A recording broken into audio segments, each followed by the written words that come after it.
says you got to get permission from the host since I made you the host.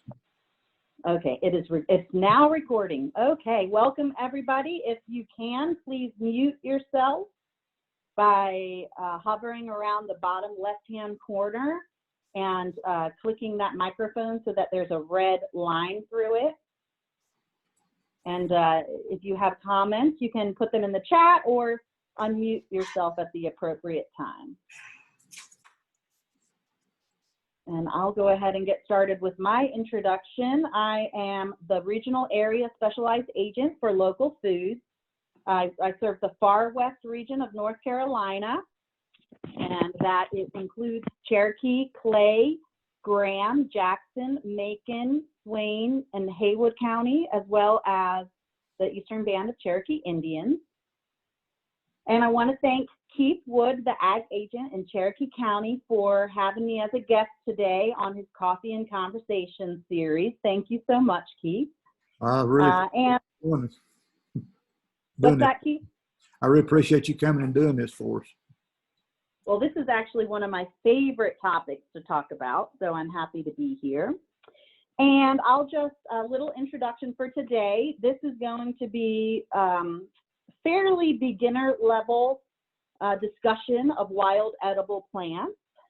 We will focus on some weeds that are common in the garden landscape, and then a few species that we might see at the edge of our garden where the garden meets the woods.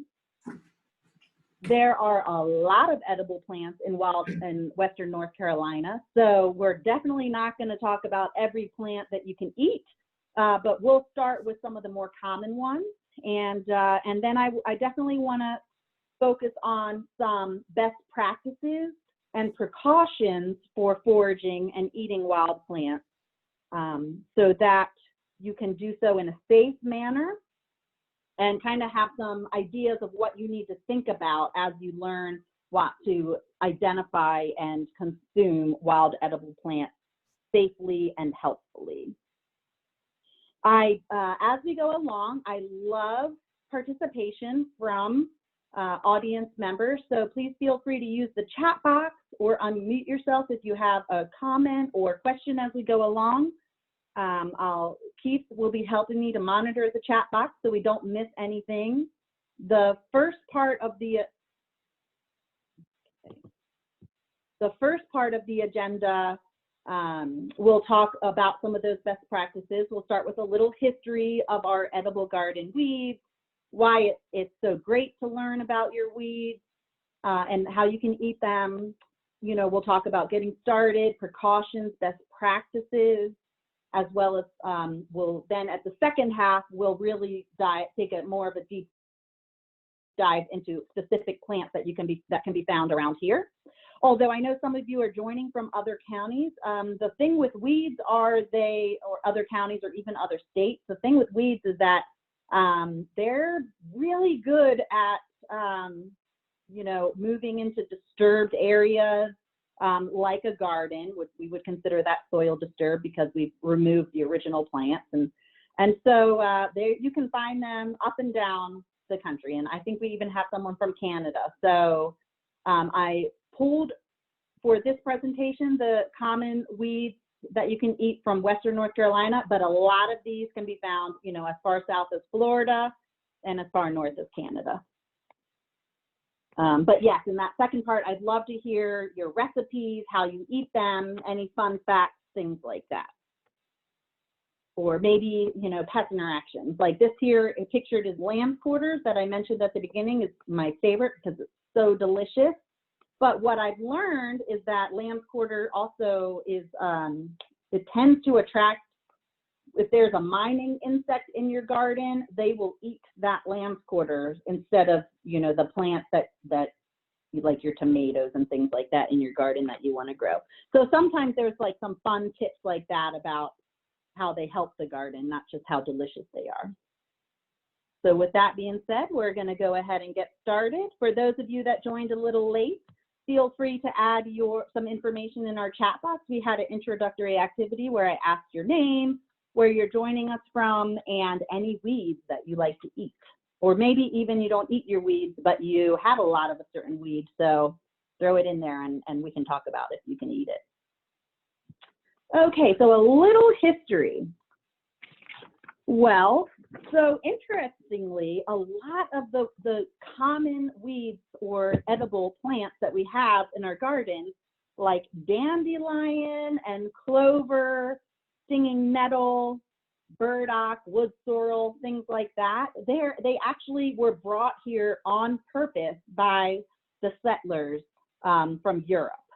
So some of them were brought on the Mayflower, you know, some of them were brought in the 1600s. Like historians believe that lamb's quarters, dandelion, and burdock were brought in the 1600s as food.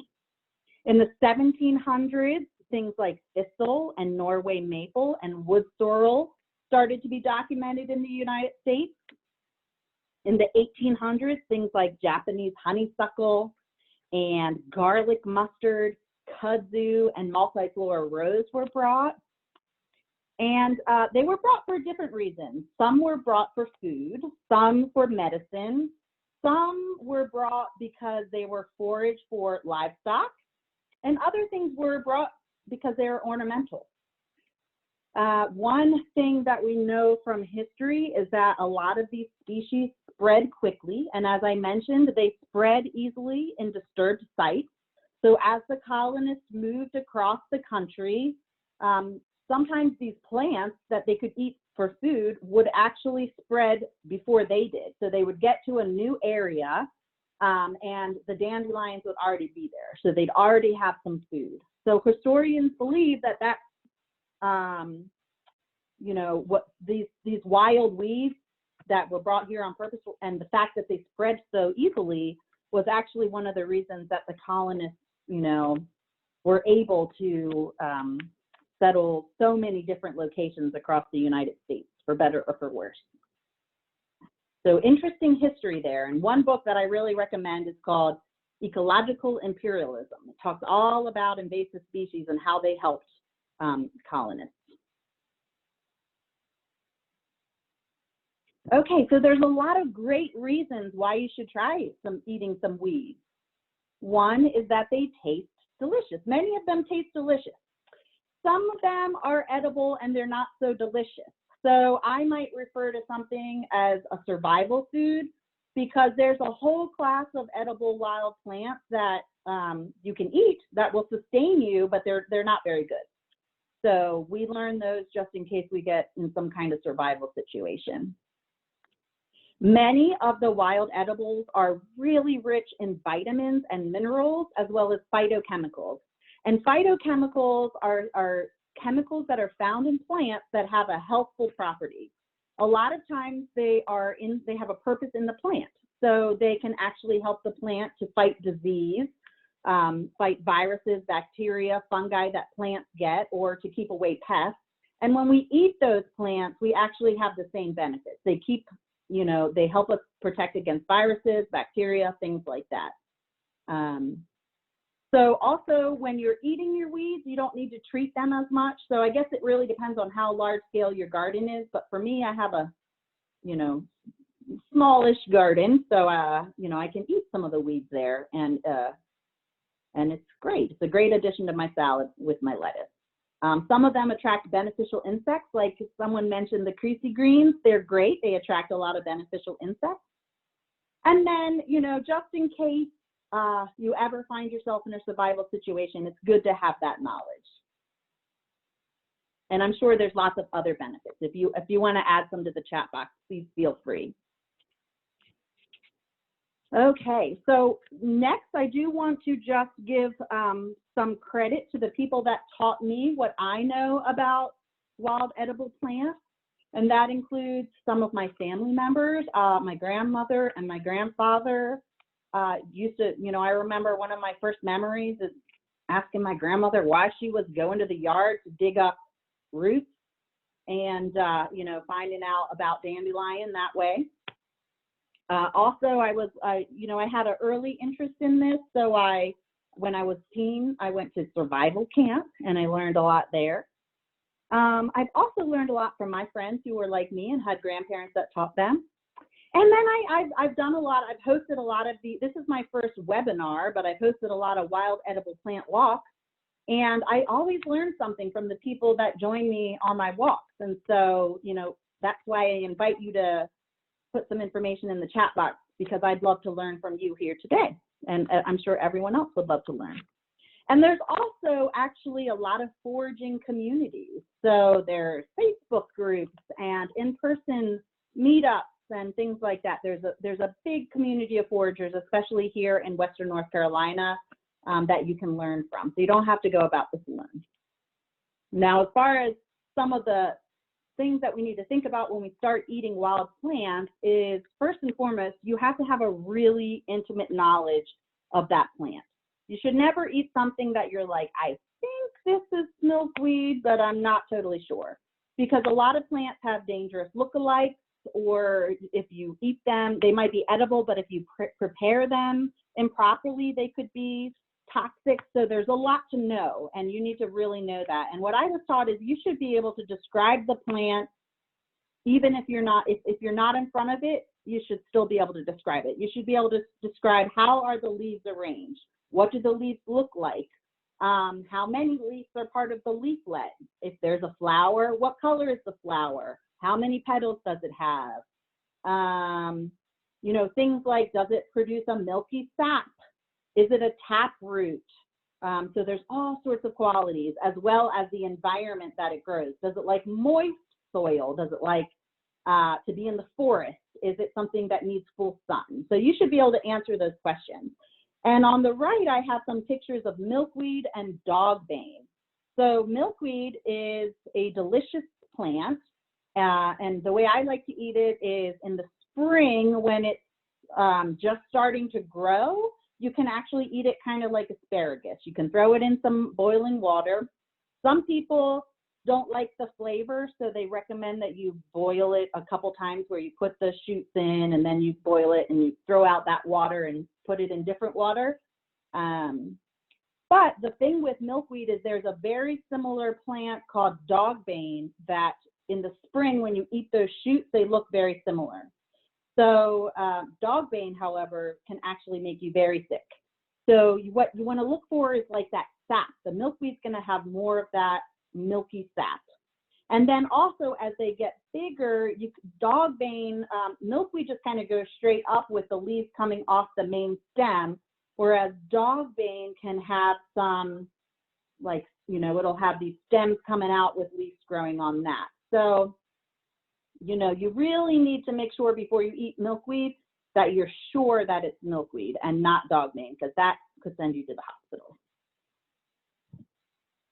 All right, some other things that we need to know. One thing that I always kind of preach is that you need to know this plant so well that you know what the flower looks like in the spring, what it looks like when it's growing in the summer, and what the fall color of the leaves are. And if you don't know those, then you don't know the plant well enough to eat it, really. So here there is one of those is wild strawberry, and one is snakeberry. One is delicious and edible, and the other one could give you a stomach ache, and if you eat too much, you know, it could actually maybe even make you sick. So which one's which? Anybody want to take a guess?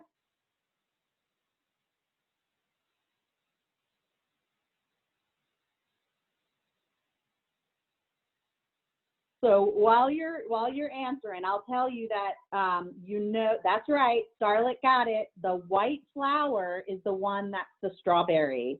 And Jerry, you're right too, the top one. So the wild strawberry that's edible, you're going to look for that white flower. So I'm living in a house that I recently moved to, and there's definitely some strawberry-like plants. Now, snakeberry and wild strawberry both have similar leaves, so I couldn't tell which is which until the flowers came out. And that's when I knew that there's a particular patch where there's strawberries I can eat and one where I cannot eat.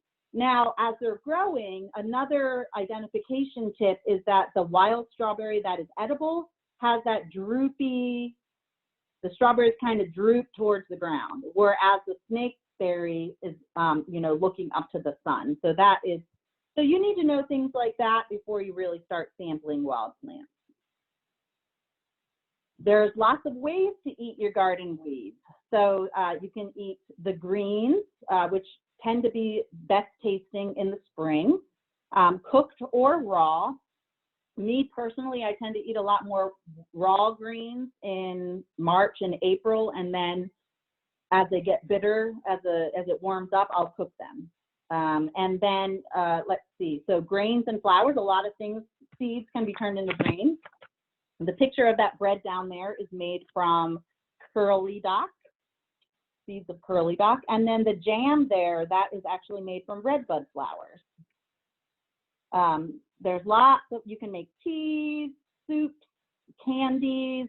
Some things that really are just used as flavoring agents or thickening agents.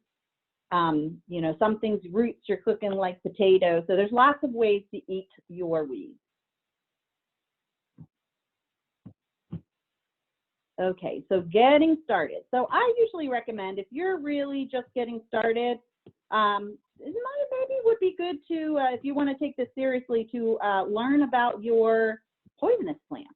So the North Carolina Poison Control Center has a great list of poisonous plants and mushrooms.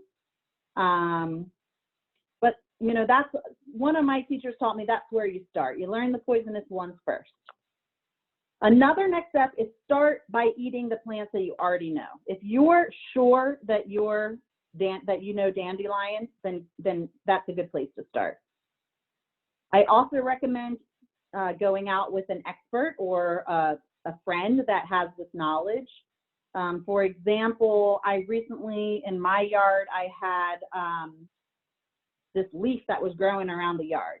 And it just, you know, I've been foraging for a long time, over 20 years. So when I see a plant that I don't know, sometimes based on its qualities, I can assume that there's a likely chance it's edible. So the next one says improve your botany skills. So I didn't eat this plant, but then when the flower stem popped up, it was a square stem. So if you know your botany, then you know that square stems are part of the mint family. So finally, I was able to identify that plant, which I believe is lyre leaf sage. And you know, so I'm going to eat that eventually, but first I want someone who knows that plant to confirm that my identification is right. And then I'll start eating it. Scientific names help. For example, you know, first of all, scientific names are important because there's a lot of different common names for the same plant. So, but there's only one scientific name. So you can, and then also scientific name can sometimes give you clues to whether it's edible or toxic. So for example, if a plant has edulis or esculenta in the scientific name, that is a sign that it's edible. So for example, cassava, scientific name is Manihot esculenta, and we can eat that. Whereas poison sumac, which is definitely not edible, is called Toxicodendron vernix. So anything with that toxico in the scientific name, you're going to know that it is not edible. And then, you know, with any wild edible plant, just eat a little, start with one leaf and one plant. So I wouldn't go out today and put dandelion leaves, chickweed, ground ivy, violet leaves into a salad, because you want to see how your body reacts to each different plant separately. So start one at a time and start small, because there can be, you know, there can be some reasons. And someone asked the scientific names. Yes, I do have the scientific names in the slides where we talk about the different plants.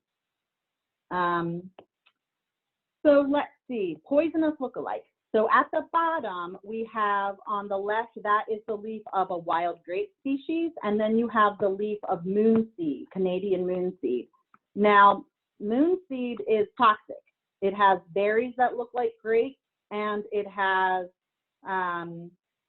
you know, so one thing about grapes in a survival situation is that there's water inside the grapevine. So you can always find water in a grapevine. But if you accidentally identified grape, but it's actually moonseed, you could get sick from drinking the water in the middle of that vine. And these grapes on there, that's actually moonseed. So, you know, you want to make sure that you know the common lookalikes that could be poisonous. Also, there can be drug interactions. So just like, you know, you have to be careful when you're mixing prescription drugs. If, you know, your pharmacist, if your doctor prescribes you something, your pharmacist, when you pick it up, it might say, oh, no, you can't take this drug because it interacts with this other drug you're taking. Well, plants are the same way. They can actually interact with other drugs and they can have side effects. So just something to be aware of. Also, allergic reactions. Pigweed, that's pigweed, amaranth species at the top there. I'm allergic to that. So the first time I tried eating that, I had my mouth swelled up and I got red bumps all over the place. So sometimes it's completely edible for one person, but you might be allergic to it. So that's why it's really important to go slow. Another thing you need to be aware of are anti-nutrients. So this is a nutrient or a non-nutrient. So this is a chemical that actually can bind to vitamins so that your body doesn't absorb them. So some things like have oxalic acid, and oxalic acid binds to calcium and iron so that your body can't absorb those. So, you know, wood sorrel, for example, is something that has oxalic acid. Even spinach has oxalic acid. So you just wouldn't want to overeat it because then you wouldn't be absorbing all your calcium. Tannins, which are, for example, in acorns, they can bind to protein so that your body doesn't absorb it. So these are things to keep in mind and research as you're learning your plants that you can eat. Now you need to know the right way to prepare them. So many greens need to be boiled to make them edible. And as I mentioned with milkweed, some things actually need to be boiled, and then the water needs to be changed, boiled again. So a lot of things have very specific directions for how you cook them to make them edible. And we can't go into detail about that today for everything, but as you're trying things, make sure you do that research. And at the end, I'll give some resources where you can find that information. So for example, I mentioned acorns. Acorns have tannins. You want to get rid of those before you consume those. So, you know, there's a process. First you crack them open, and then you're going to kind of blend them up. Nowadays, a lot of people use like Vitamixes, but I guess in previous times, you could have used some stones like in that first picture. And then you have to soak it for a while and let some of those tannins leach out. Then you pour the water out and soak it again.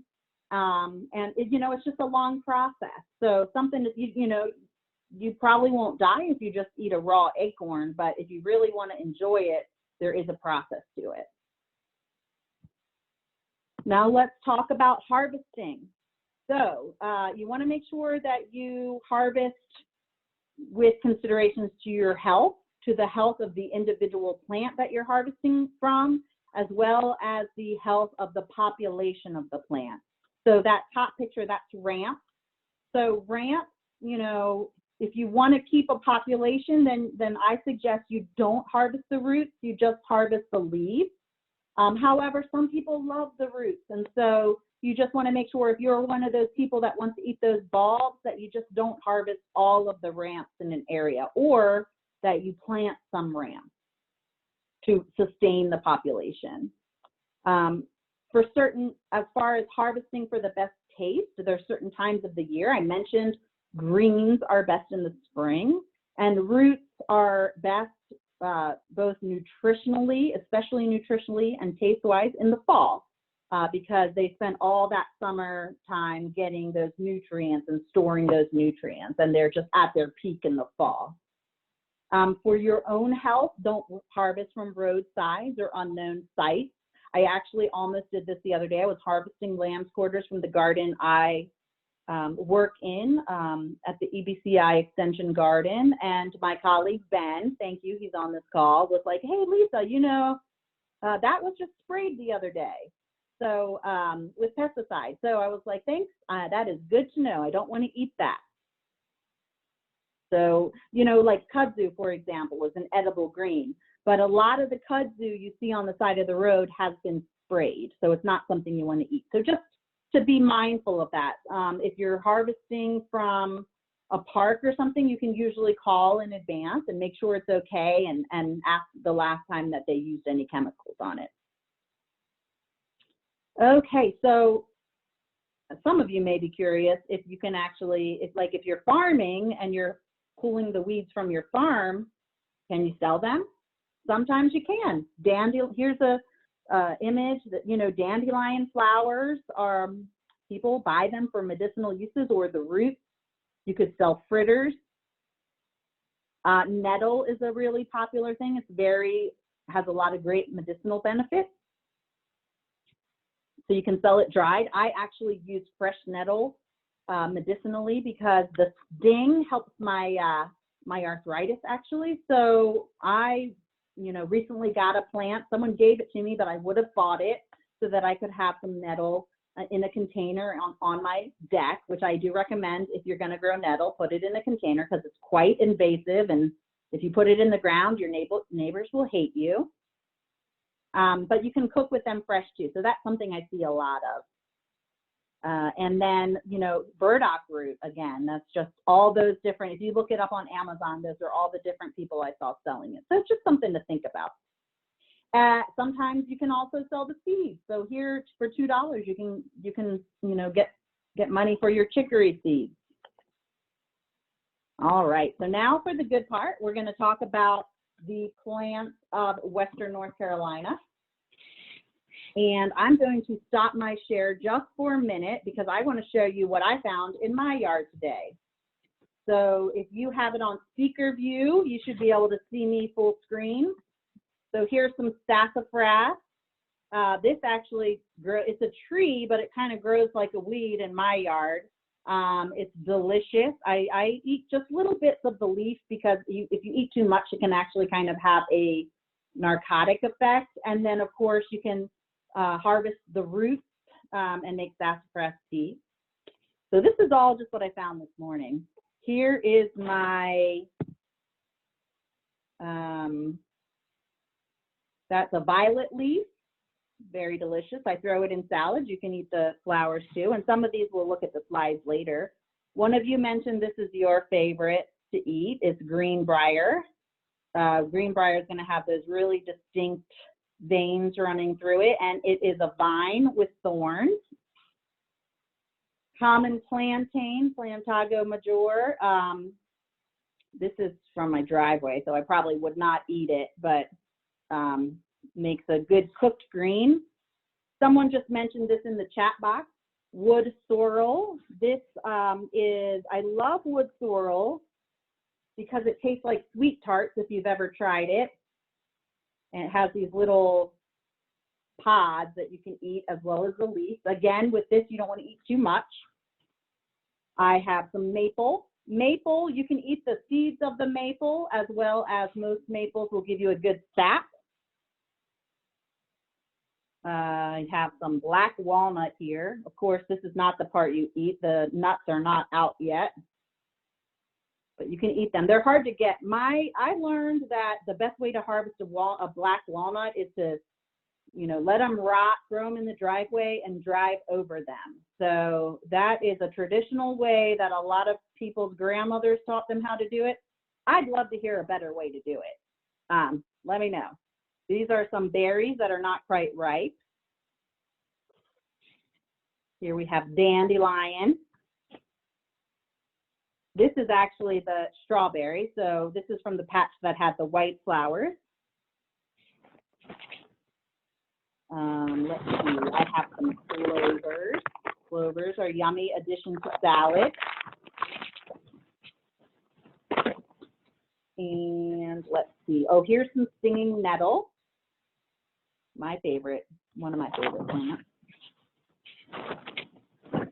And all right, so I probably have some more in there, but we'll get on with the slideshow.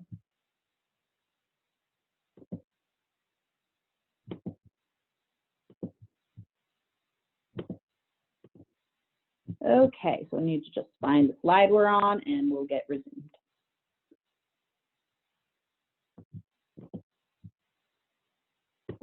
Okay, so Yes, there's ground ivy and chickweed. Oh, this is cleavers on the right top. And so some plants have really interesting ways that you can identify them. So with cleavers, if it sticks to your shirt, you know you have the right plant.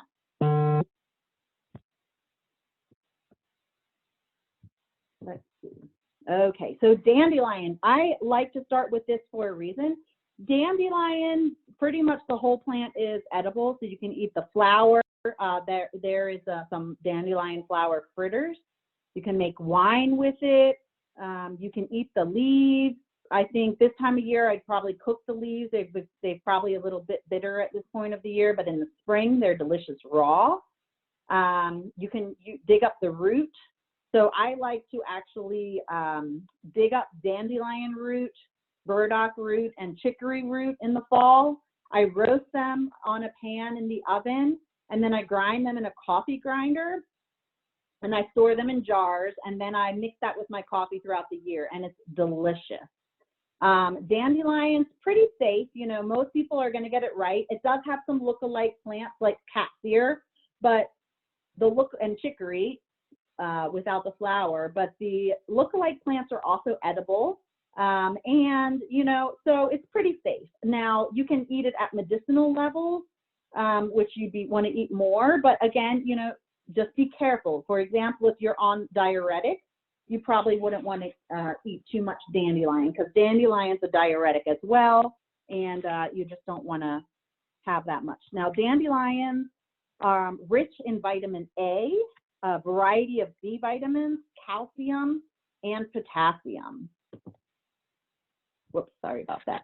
So this I have a lot in my yard, common blue violet. I find that the leaves are tasty. Even in the summer, I like to eat them. So someone put in the comments that you can use black walnuts to make a medicinal liquor. Oh, I did not know that, but I have a lot of walnuts in my yard, so I'm going to be looking into that. Violets are rich in vitamin A and vitamin C. And they are just pretty in the yard. I love violets. The yard that I am in, I have like all these varieties of violets, so they're very pretty. Now, I mentioned that some things are just good to know for survival situations. So mustards are a great survival food because every mustard plant has some kind of edibility. There's some plant families that have, you know, some of the plants in the family are edible and some of them aren't.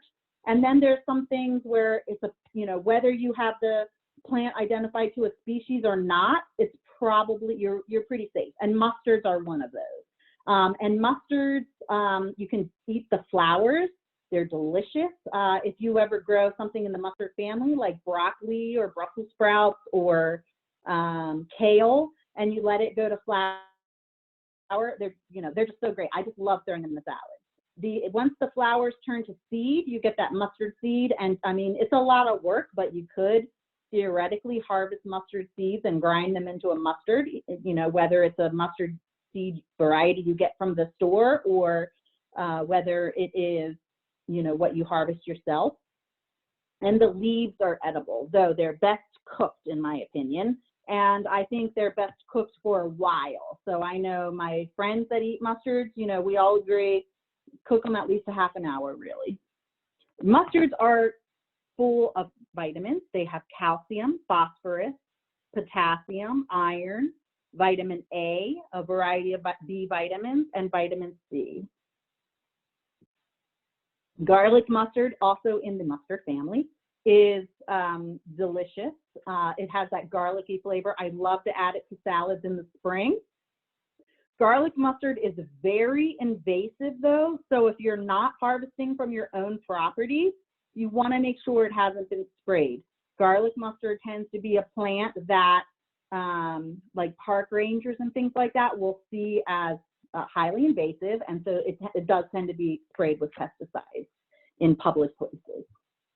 But it's a delicious leaf in the early spring. Chickweed I love it raw. It's just so, I just find it so delicious. This time of year, it's not great. I went to where I have my chickweed patch in my yard, and it is kind of wimpy at this point. I would not be eating it this time of year. It's best in the spring. And I think a lot of people like it because a lot of the wild edible greens are very bitter, but chickweed's not. It's kind of mild flavored, and it makes a great pesto. It's great. Stinging nettle. So this is one of you do have to be careful with stinging nettle because it can sting you. But it's rich in vitamin C and iron. So for example, of course, anemia is a iron deficiency. So I actually have anemia. So that's one of the reasons that I love stinging nettle, because it has that iron, but your body needs vitamin C to absorb the iron. So stinging nettle has that all packaged together, the vitamin C and the iron there together. It's also very rich in protein. As far as wild greens go, it is one of the most protein rich of the greens. Wood sorrel. So that's what I mentioned, has that oxalic acid. And again, the scientific name gives you that clue that it has oxalic acid because its genus is Oxalis. So you want to just eat it in small amounts. It is rich in vitamin C, and you can see the leaves are very similar to clover. So one of the good things about it, though, is even if you mix it up with like a white clover leaves are actually edible too. So there are some things that can look similar and can't eat. So, again, be very sure in your identification, hopefully.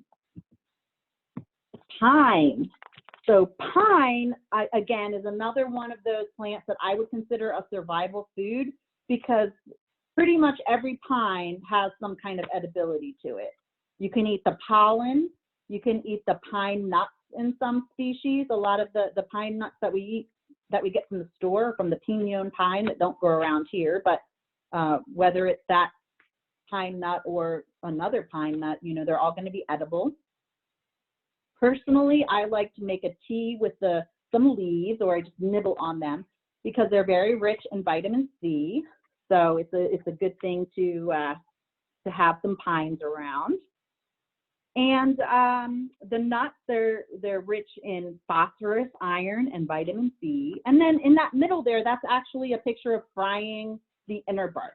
Now, I don't really eat the inner bark because you do have to cut into the bark, and I just don't want to do that to the pine tree. But in a survival situation, it's good to know that you can eat the inner bark. And traditionally, they were either dried over a period of time and made into flour, or the bark was boiled or fried, the inner bark. I see in the chat that I'm not the only one that likes to drink pine tea and just eat in the little new tips. Thank you, Cherry, that's right. Okay, so some ferns are edible, raw or cooked, but I usually cook them because they do have an enzyme in them that is an anti-nutrient and can affect absorption of different minerals. So I just tend to cook them. And ostrich fern is the one that I'm most familiar with, but I do understand that there's a couple different fern species that are edible. Burdock. So burdock, the root is on the left. You can buy the root of burdock like in Whole Foods or in many Asian grocery stores. It's a very common food in Japan, where they call the root gobo. And the root is full of potassium, fiber, calcium, a variety of antioxidants. It's used in Chinese medicine. It's very healthful. It does require some preparation. First, you want to scrub it, you want to peel it, and then you want to soak it in baking soda before you boil it. So it does have some steps in the preparation. And then the leaves you can eat boiled too.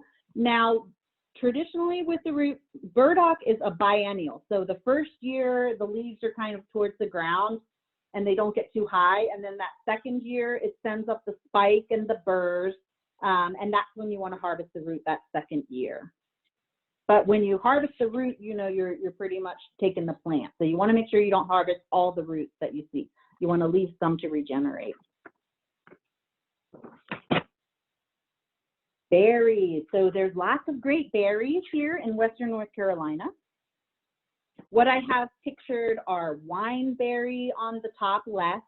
Below that is rose hips. Now, wineberries, I like to make wine with those. Rose hips, I don't really eat. I just nibble on them. They're very high in vitamin C, very good for you. So but they have these really big seeds in them. So I usually just kind of nibble on them. You've got lots of wild blackberries and wild raspberries around here. That's what's in the middle. On the right at the top is mulberry. There are the darker mulberries. There's also a white mulberry variety. And then below that is huckleberry. So there's lots of great berries. And the berries do tend to be rich in vitamin C and other things like anthocyanins, which is an antioxidant. Now, of course, you know, even though some berries look delicious, some of them are poisonous. So on the left, that's a pokeweed berry. I do not eat pokeweed. You can eat the new shoots of them, but they have a lot of toxicity in them, so I've just never messed with it. But I know some herbalists that use it for medicine and say that it's great medicine.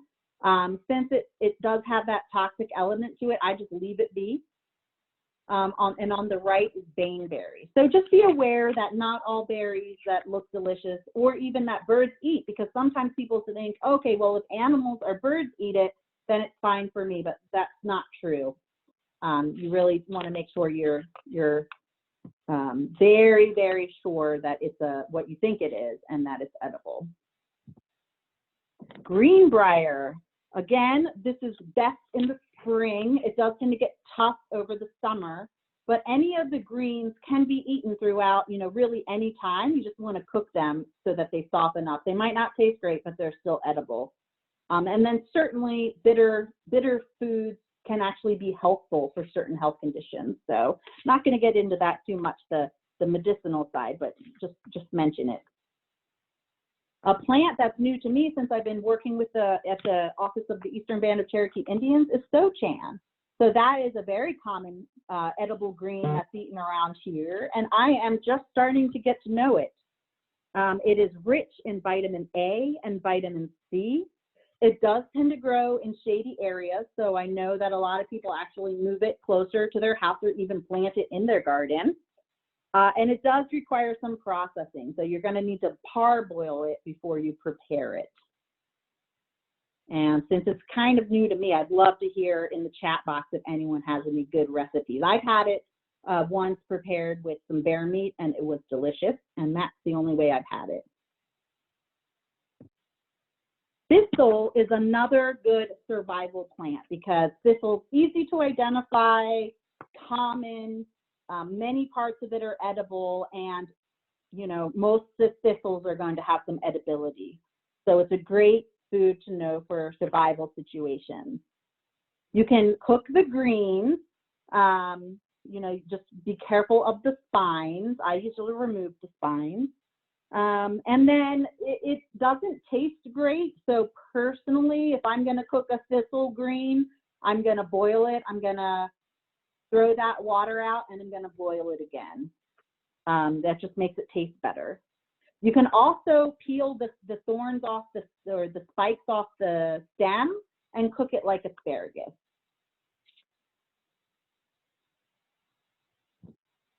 Kudzu. All right, so if you live in Western North Carolina, you have seen this plant. And you probably have it in your yard. I had it. Kudzu is edible. It was brought here purposefully to this country. You can eat the leaves, you can eat the vine tips, you can eat the roots, and you can eat the blossoms. Each has a different way you're going to want to prepare it. Most involving cooking. So the leaf, you know, if I'm going to eat it, I'm going to cook it. Again, like I mentioned, be careful. It's something that gets sprayed a lot. You want to know where you're harvesting from. And then the only other tip to know about it is it has leaflets of 3, so it does look somewhat like poison ivy. So before you harvest kudzu, you want to make sure you know what poison ivy looks like and the difference between the 2 plants, because if you're new to both of those plants, you could easily mistake one for the other. Okay, clover. All right, so clover, on the left, I have red clover, which is really rich in iron. On the right, I have white clover. You can eat those leaves and flowers raw. You can cook the leaves. This time of year, I'd probably cook the leaves. And then you can also, the flowers make good flavoring agents. So you can like put them in kind of sweet dishes to give it a nice little flavor. And I have heard of some cultures consuming the roots. I have not done that myself, but if anybody cooks the roots of clover, I'd love to hear how you do it. Purslane. So this is a mucilaginous plant. It's jelly when you eat it, which in some traditional medicinal systems is really important. You know, you want to get that. Some herbalists will often say you need to eat a mucilaginous plant, so that's an example of one. It is high in vitamin C, vitamin A, and B vitamins, and I like to eat this plant. I have heard you can eat the seeds too, if you cook them into a flour. I've not done that, but I've not ever even seen the seeds of this plant, but I just wanted to mention that they are edible. But that's not one I'm familiar with, so I'm not going to talk about that too much. But the leaves are great, very helpful, full of water. Chicory is actually one of my favorites. I love the roots, as I mentioned. You can also eat the young leaves, which look a lot like dandelion. They are rich in phosphorus, calcium, iron, potassium, vitamin C, and vitamin A. And some of you may have already consumed the root of chicory and not known it.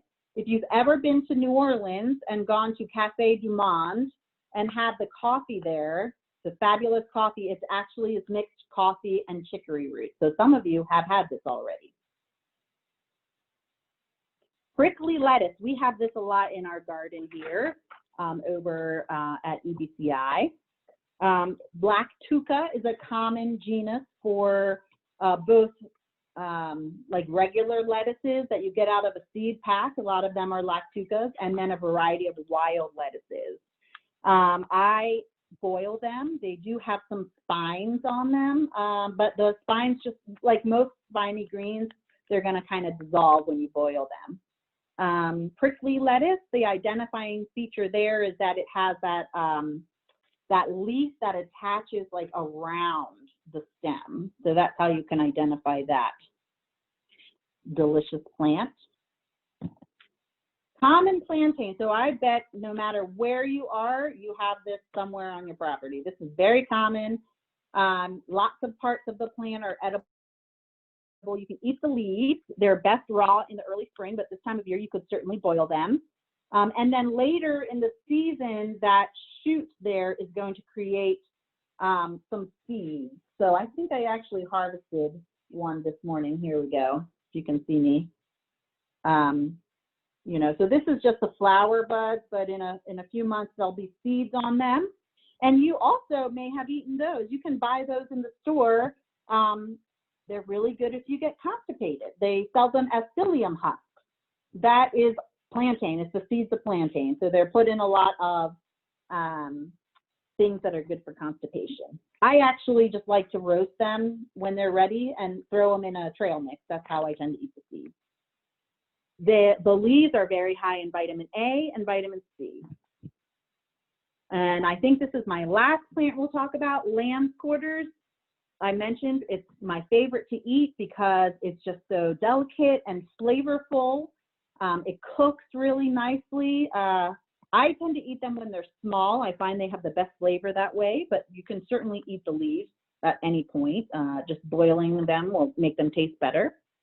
They're rich in vitamin A, C, vitamin K, calcium, manganese, and copper.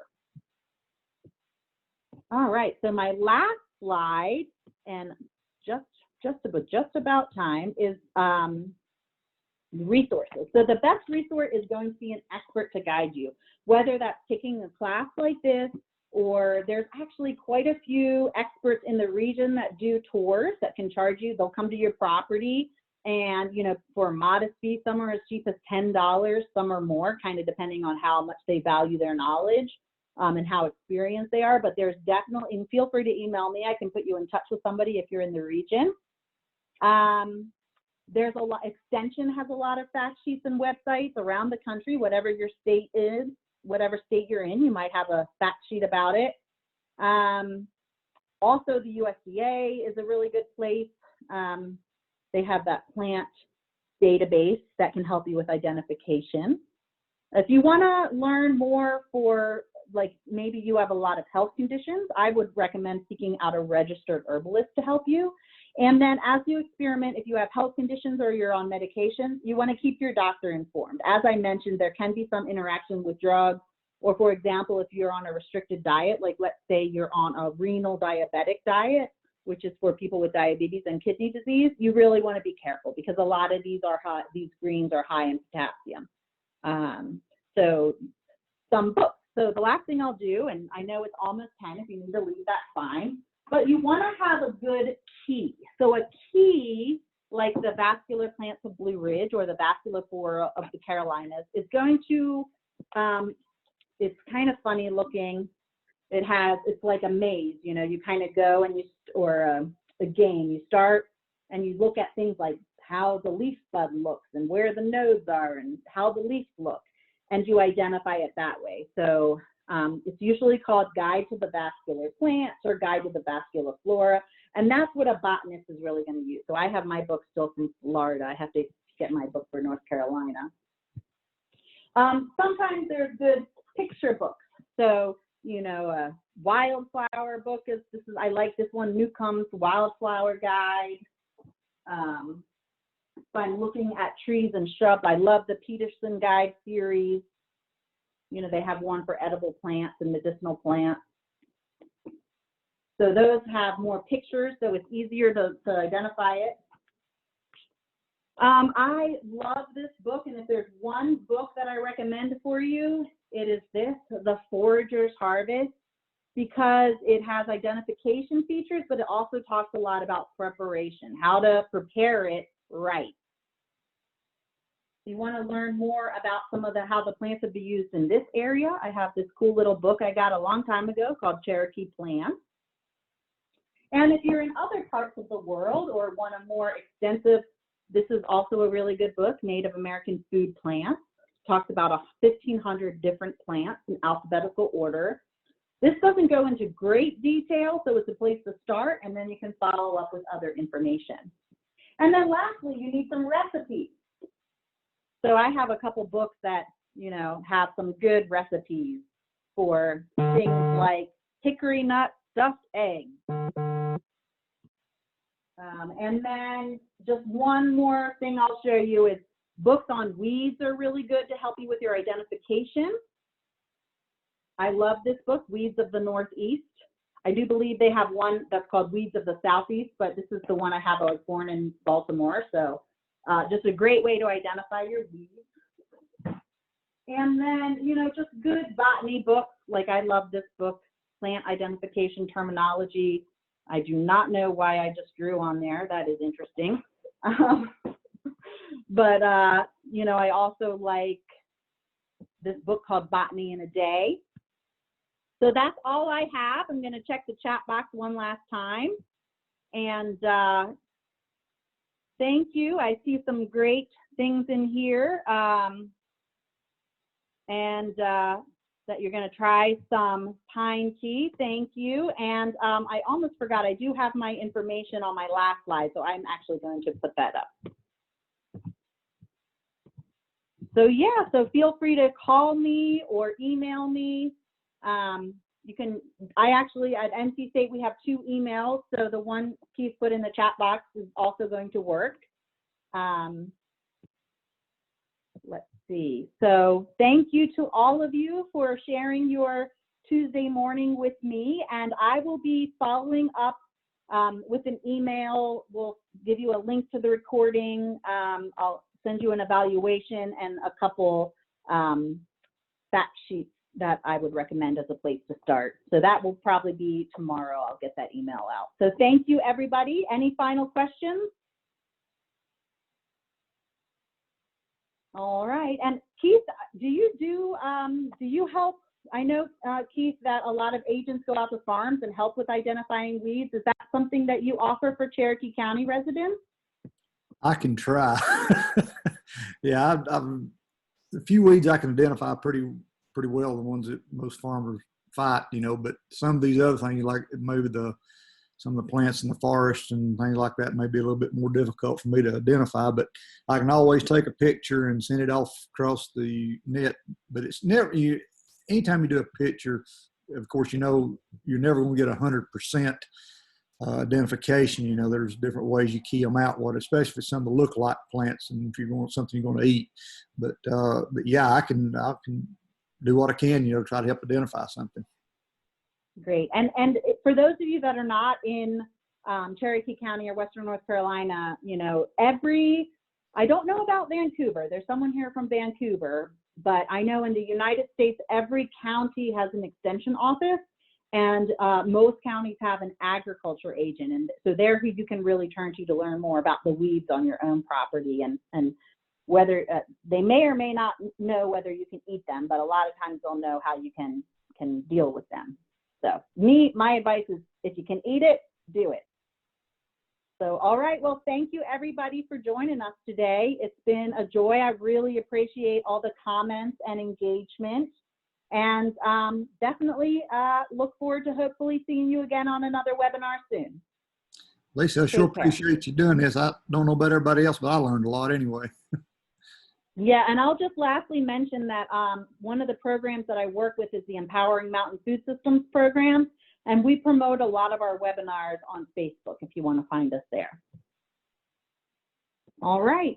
Well, thank you again, everyone, and I'm going to go ahead and stop share and end the meeting. Take care. Have a great day and a great week. Stay healthy.